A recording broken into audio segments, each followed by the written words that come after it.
Coming up to 8 o'clock, you're with us here on OTB AM. Delighted to welcome Connacht head coach Andy Friend back to the show. Andy, good morning to you. How are you keeping? Good, thanks, Alan. How are you? Yeah, very well.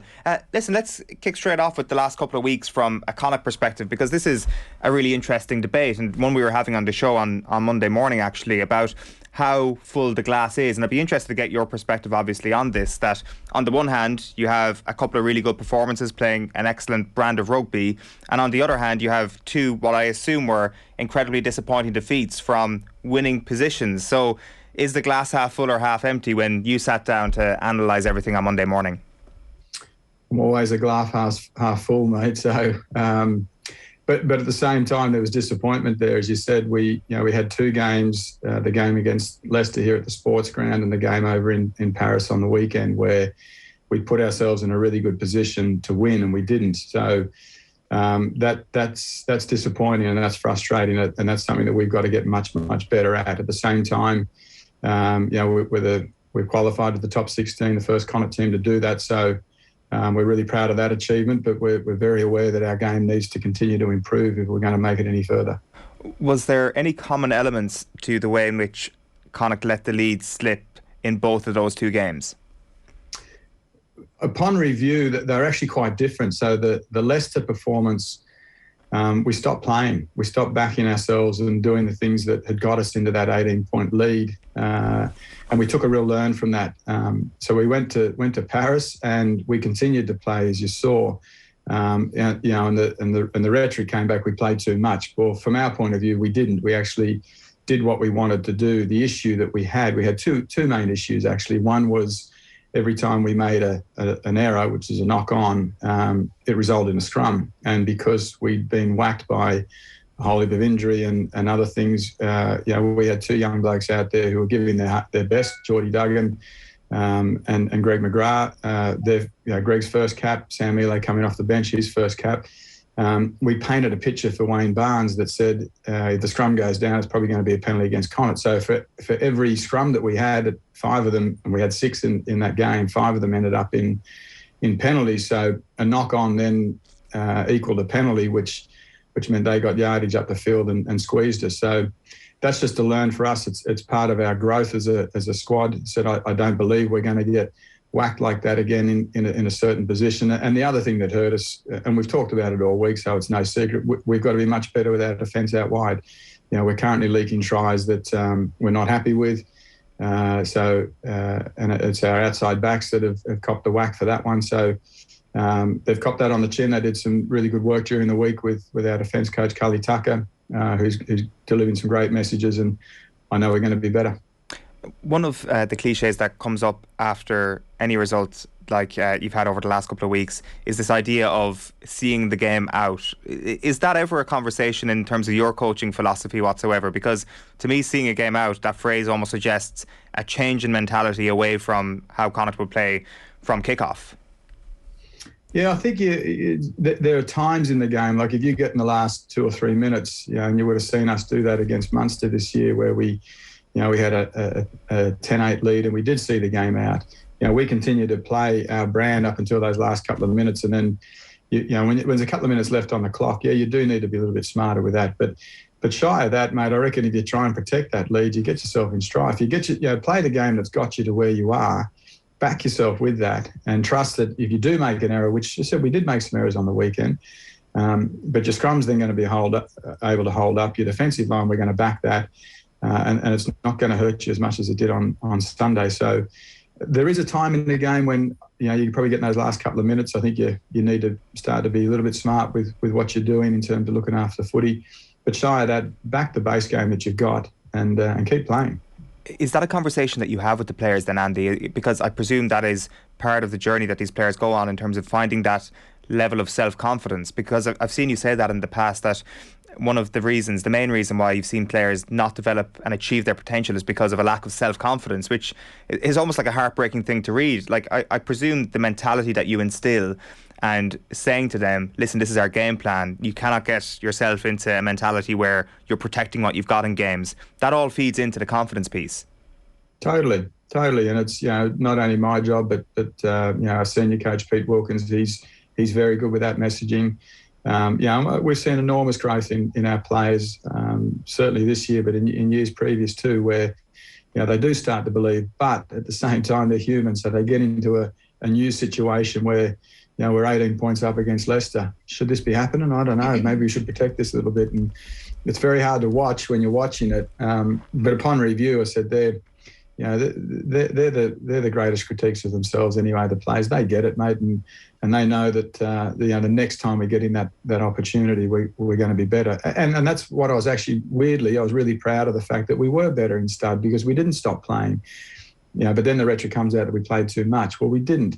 In my view, we didn't. We had 23 offloads in that game. 17 of them went to hand. Now, 2 of them didn't go to hand, but we'd earned the right to do what we did. It was a skill execution. We had 4, which we shouldn't have offloaded, and that's the big learn. So those 4, we've got to cut those 4 out. But otherwise, let's continue to be the footy team that if you win the contest, if you see clear space or clear hands, pass the football, back your skills, because that's what you do all week in training, back your skills, and that's the brand that we want to play. So we'll grow again out of that stud game. And Andy, just speaking on growing again, 18 points against Leicester Tigers, you were up at one stage, it was 11 in Paris. How tough is it for you then as a coach to lift a team after these tough defeats? When you come off the back of 2 really tough losses, how do you say to the lads, let's go again, to bring them back again, to look forward to the next game? I think the tricky bit is if you don't know why you've lost. Right, so if you've got no idea as to how that's just happened, that becomes really hard because you're searching for something. But in both of those games, it was really clear. The reason why we'd lost. So it's really, to me, it's really easy then to be very matter of fact about it. And as I said, Pete Wilkins delivers those messages to the boys. He is very, very, very, very good with his messaging. The message came across loud and clear. In the Leicester game, we lost for this reason. In the stud game, we lost for this reason. And when it's logical and it makes sense to you, go, yeah, I can see that. I can actually see that. So the system ain't broke. We just got to be better at implementing it, and/or we just got to make sure that instead of knock on doesn't turn to a scrum, which turns to a penalty. We've got to be better in that area. So that's a focus for us. And those conversations actually aren't tricky. It's the ones where you got no idea as to why you lost, or there's 4 or 5 reasons as to why you've lost, but it wasn't the case in those 2 games.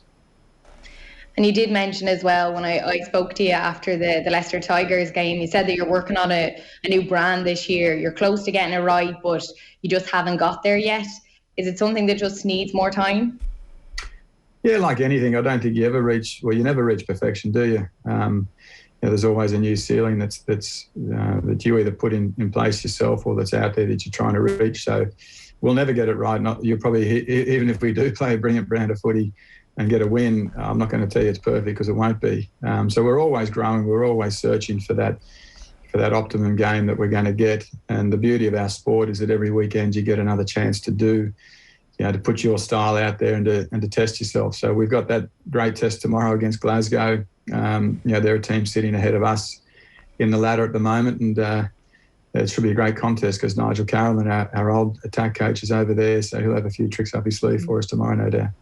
There's a bit of time, obviously, but before the Leinster doubleheader, Andy, just on the fixture itself, how much did you weigh up the possibility of bringing that game out of the sports ground into a bigger capacity stadium? No, I think as everyone's aware, we took a game out of the sports ground earlier this year, the game against Ulster up to Aviva, for good reason, I felt. But at the same time, I think these big games, we've got a tremendous supporter base here. And I think it's really important to back our supporters and to leave the game here so that they can come and enjoy that at the sports ground. So it actually was, I had no input into the decision, to be honest with you, Owen, but I was really pleased when I read that was the decision, because I think it is the right decision. This is our home. This is where we want to play. We got the first leg of 2.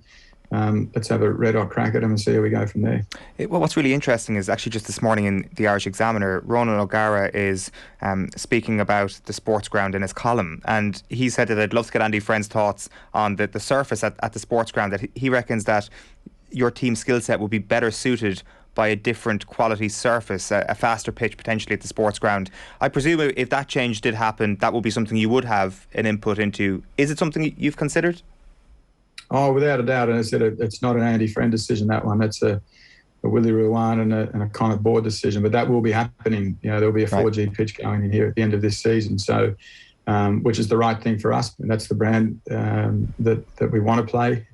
You saw over in Paris the other day, when we play on a fast surface, that's the style that we want to play. So that 4G pitch will be coming in here, and hopefully it'll be here for the start of next season, which is very exciting for all of us. Speaking of that excitement, just to touch quickly on that Leinster game, this is what we want. It's what Jack Carty said, but before, when he realised that was the fixture. Obviously there was the game in the RDS a month before Christmas, where for the first half of that game, yourself and Leinster were going toe to toe. I presume that's going to inform quite a bit about how you prepare for April. Yeah, we'll definitely know each other. There's no doubt about that. And what we've shown our last couple of visits there to the RDS, last year we had that win, and then this year up until just before half time, I thought we were very much in the game, but the 2 tries either side of half time, that damaged us. But it goes back to, again, what we started talking about at the front end of the show, which was our ability to play for 80 minutes. We're not a team that's doing that at the moment, and that's something that, if you don't play for 80 minutes against Leinster, you're not going to come out on top. In fact, you're going to get whacked. So we're very aware of that, and it's between now and that first Leinster performance at the sports ground here that we need to continue to build the team to make sure our consistency over 80 minutes is over that 80-90% of skill execution, which is what we're trying to target. So a bit of work to do, but I know if we can get there, we'll cause some trouble. It's going to be a really interesting few weeks for a couple of your players in the green of Ireland. Can we start by talking about Jack Carty for a moment here? It's great to see him back in the Ireland squad. Privately, how big a goal was that for him over the last couple of years to get back into an Ireland squad and to potentially get some minutes in the Six Nations? Yeah, it's been a tricky time for him, but at the same time, it's been a magical time for him where he's just grown as a man. He's grown as an on-field with his on-field performances, but also off-field. And I think it's the off-field stuff that's got him back to where he is now. There's no doubt in Jack's skill. He didn't become a less skillful player after the World Cup, but it's so much as to the belief you have in yourself and what you believe you're capable of. And one of the things that Jack's thrived on this season has been his captaincy. He's been in our leadership group since I got here, but he's really stepped up this year, and he's really taken ownership of that captaincy. You can see the pride he has in the jersey and how much it means to him and how much he believes he's correct in thinking this way, that his performance will have an influence on the players, and it does. So he's found that inner strength, and he's found that confidence, and he's playing with all the skills that we always knew he had, but unless you've got that self-belief and confidence, you often don't show it. So not only myself, but everybody's just really proud of him, and great to see him back there and hopefully the Irish green jersey. And I guess it kind of comes back to the confidence conversation we were having a moment ago. Did you identify that with Jack, that potentially as an out half it's even more important for him to go into every game high on confidence, and potentially giving him the captaincy and the co-captaincy was a big part of that, and I guess giving him a token for the belief that you were going to show in him as a coach? Yeah, I think, like anyone in life, mate, if someone believes in you and gives you space to be good, if you're going to be good, you will be good. So, all we try and do here is give the players the tools to be at their best, whether that be their body, craft and mind. They're the three key things we keep talking about. So we work on those 3 key elements. Jack did a lot of work with the mind part of that, and as I said, and found that belief, and that's, I continue to say we're called support staff for a reason, because we support these blokes that got skills. We just got to support them in the right way to allow them to be their best. So it's great when that happens, and Jack's certainly a testament to that. And Andy, how do you think Ireland will go? Obviously the first game against Wales in the Aviva. How do you fancy them? Yeah, well, they're coming off great form, aren't they? I thought, the autumn test, the Japan All Blacks and then Argentina test, I thought they were outstanding. It's probably some of the best rugby I've seen Ireland play. So they're heading into that first Welsh game full of confidence. I've no doubt they'll grow again from that. So I think it's going to be really exciting Six Nations for Ireland. Can I ask you about Mac Hansen, Andy? Because it feels that his name has kind of, to a certain point in the country as a whole, gone under the radar a little bit going into this Six Nations squad, rightly or wrongly. But it does seem that there will be an opening in significant moments, I think, in that back three over the course of the next few weeks. How ready is this guy to make an instant impact in this Ireland team? Yeah, I think he's definitely ready, mate. Like the confidence he's shown since he's come in here, and when he came in here, as you'd probably be aware, he was occasionally a first choice for the Brumbies, but as soon as he'd signed with us, he came off the bench. So you got a player who's he's definitely in the 23, but not always on the starting sheet. But as soon as he got here, mate, you could just see his talent. So he actually said to me when he first came here too, he said, my best position's fullback. But we haven't played him at fullback as yet. We stuck him on the wing because we had Tiernan O'Halloran at fullback, and T's been going well in that position. And as soon as we put Mac on the wing, he was killing it. So there's no need to change. So I do believe you'll get a very similar Mac Hansen, if not a better Mac Hansen, if you do throw him in at fullback. But his ability to read the game is exceptional. The skill set that he's got is very, very good. He's been guilty of a couple of defensive errors, but at the same time, he's made some amazing tackles this year. So I've no doubt there's not an issue with his defence. If he's given an opportunity, I think he's going to go very, very well. That's interesting. So there's a live possibility, Hansen off the bench potentially in those first couple of games, given the versatility that he has across those back three. Well, yeah, and he used to play 10. Like he was a 10.